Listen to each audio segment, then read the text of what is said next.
of Assembly Member Jones asking how much of the main road network in London will still exceed the nitrogen dioxide limits. Well, thank you for this, and I've seen your work that you've done on this, and obviously it is still difficult to get London as clean as we would like. But clearly we are making progress, and if you look at the numbers, NOx emissions, which are the particularly nasty stuff, have come down by 20% in London since I believe since I've been mayor, and that is a considerable reduction. Since that's right. Since I was elected, NOx emissions are down by 20%, and PM10s are down by 15%.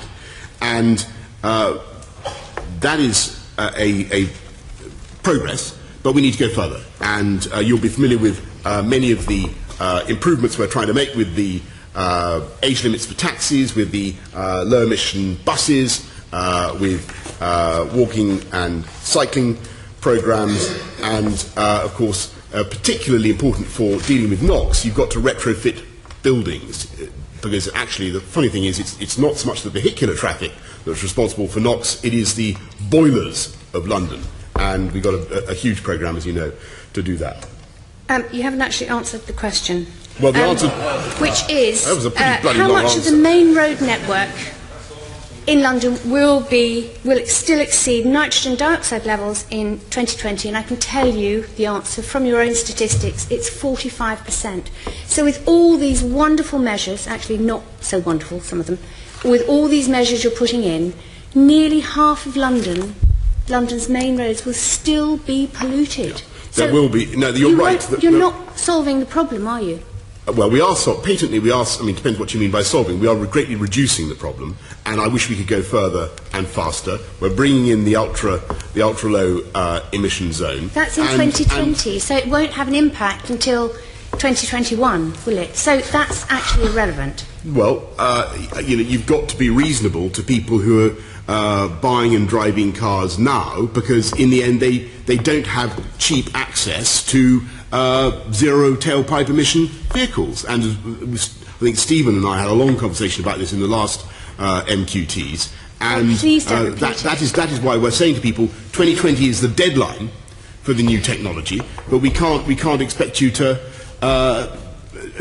anticipate what the technology is going to provide. And London, I know this will be no consolation to people in this city who suffer from poor air quality, and I share your zeal on this. But I'm glad I'm glad you're sorry about that you recognise it's no consolation to people. Do you know that by 2020, 403 bus stops in Barnet will still be on roads that exceed nitrogen dioxide I do legal know that, limits. because I saw your press release. 55 schools in Wandsworth will still be within 150 metres of a main road that exceeds the nitrogen dioxide levels, and 42 kilometres of main road in Redbridge will still exceed it.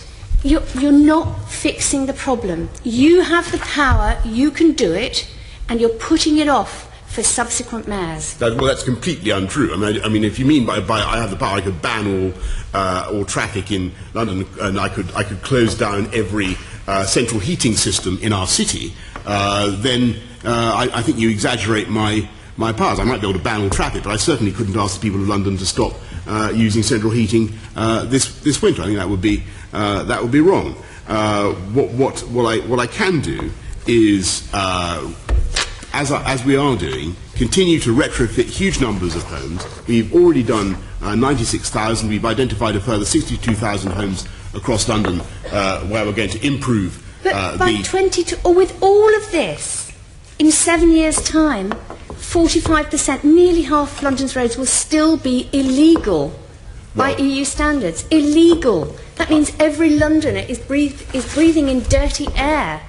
It's bad for asthma, it's bad for people with heart conditions, it's really bad for children whose lungs don't develop properly here in London because of the dirty air. It's bad for Londoners. You've got to do you have to speed Jenny, up I accept what you're that. doing. I accept that. I would just point out that there are many cities around the world which have a worse state than ours. Milan, and I'm sure the mayors of those cities Munich, Paris, feel bad Stuttgart, about it, but they're London... all worse. Amsterdam, Stockholm, Vienna, Prague, Berlin. London.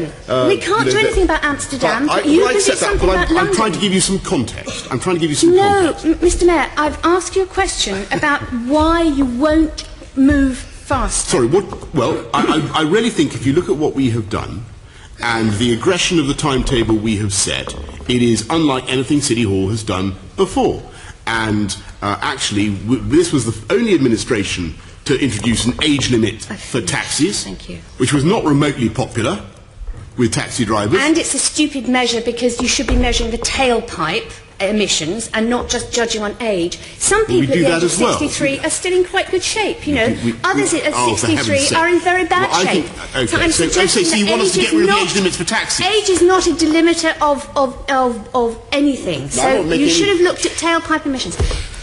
I've finished my question. We have greatly reduced emissions from taxis. If you're now saying that it is Green Party policy to get rid of age limits for taxis, and that is news to me. I'm saying we should measure how dirty they are before we ban it. Unbelievable cynicism and opportunism of the Green Party, but perhaps I shouldn't be surprised. We have introduced the cleanest, greenest new bus in the world. We have done more for cycling. I think most impartial observers would say that we've done more for cycling than any previous mayoralty. We've invested huge sums, and we're putting a further £1 billion into improving cycling in London. We are going through a massive exercise of trying to retrofit Londoners' homes, but I have to deal with the city as it is, and not some crazy green nirvana in which we all sit around eating alfalfa and nobody drives a car. That is not going to happen, Jenny. Nor would it be. Off the point as usual, Mr. Mayor. I'm not. I'm on the point. Assembly Member Tracy. Thank you, Chair.